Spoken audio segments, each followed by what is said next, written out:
اوعى تقرب من الست البياعة اللي بتبيع. ليه؟ لان البياعة دي بتتعامل مع الراجل على انه مصلحة، انت بالنسبة لي مصلحة، مصلحتي خلصت معاك يلا بالسلامة.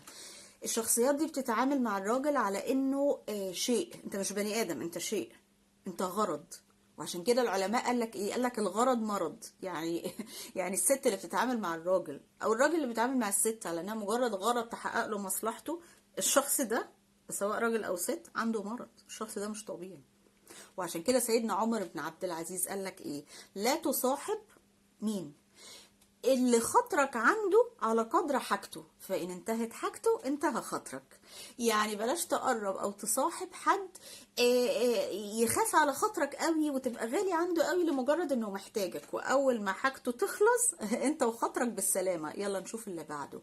وخلي بالكوا علاقتكوا اصلا دي محكوم عليها بالفشل، وهي مجرد تضييع وقت، لان انت عمال تستثمر في علاقة فاشلة، انت عمال تستثمر في علاقة مش هتكمل، لان الست دي مجرد ما حققت مصلحتها هتسيبك وتمشي، فتلاقي نفسك في الاخر العلاقة خلصت. طب ما من بدري، بلاش تضيع وقتك فيها.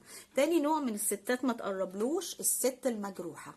وارجوك بلاش تعمل دور المنقذ، انا هنقذها، انا هعالجها، انا هساعدها، اصل خطيبها الاولاني خانها لا، مش دورك انك تعمل كده، انت مش منقذ لحد.